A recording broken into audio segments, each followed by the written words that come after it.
Hi everyone, my name is Valentina Schwartz, and I'm a computational science PhD candidate working with Dr. Udawak George and Dr. Carolyn Sant. And today I will be talking to you all about a computational framework for birth defect prediction using multilayer networks and machine learning. So birth defects are the leading cause of infant mortality, with 65 to 75% having unknown etiology. This means that their causes remain largely unidentified. And developmental toxicity, a major factor in birth defects, has strong environmental links and origins, but studying these outcomes is challenging due to their multifactorial nature. Confounding factors such as race and healthcare access further complicate the analysis, and this research aims to address these challenges by developing a predictive model that accounts for these complexities while identifying the role that the physical and social environment plays in such outcomes observed. So to begin tackling these questions, I aggregated data from publicly managed data repositories with institutional review board approval from the California Department of Public Health and the California Environmental Protection Agency Cal-Enviro Screen Program, which contains birth and environmental records for the years 2018 to 2019 in California. I gathered data that has been divided into 4 different categories that include labor and delivery complications, pregnancy complications, demographic information, and information about the physical and social environment the mother lives in. After thorough data engineering considerations, we have a dataset that contains 552,688 mother-fetal pairs with 101 measured outcomes. With this data in mind, we aim to answer the questions: what role does the physical and social environment play in birth defect outcomes? What variables are the most predictive of such outcomes, and how are they even related? To study this multifactorial relationship and to provide to use as a feature reduction strategy for our machine learning analysis, we use multi-layer network models to represent each of those variable subsets and how they are interrelated. In this case, each variable subset is a layer within the model, with each node representing a variable and each link representing the association between each of the variables both within and between these networks.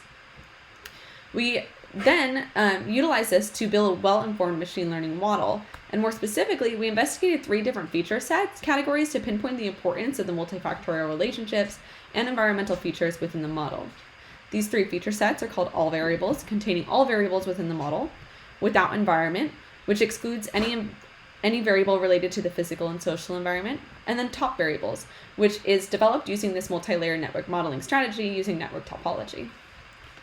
From there, we train the machine learning model to predict a birth defect outcome so we can analyze the predictive power and assess variable importance to answer these questions that we have.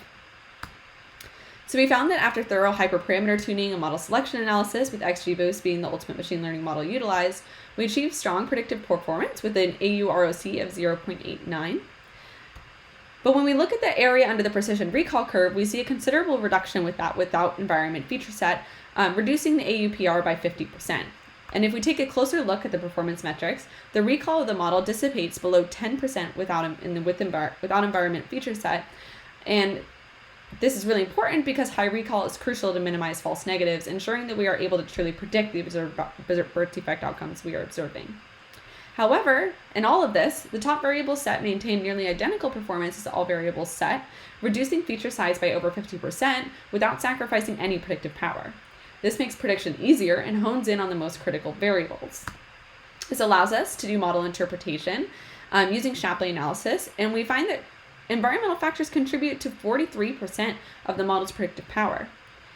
And the top predictor of increased birth defect risk was proximity to impaired water bodies.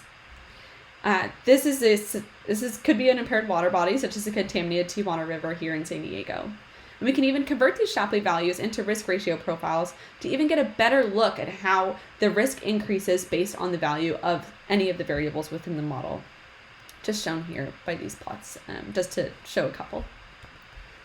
So in conclusion, this work demonstrates that the physical and social environment is crucial to accurate birth defect prediction, significantly improving model performance.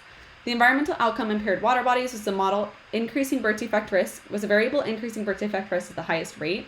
And finally, the inclusion of the multi-layer network allowed us to improve machine learning pipeline and boost interpretability of the model through a detailed framework to investigate how the interconnectivity of such variables and these multifactorial relationships.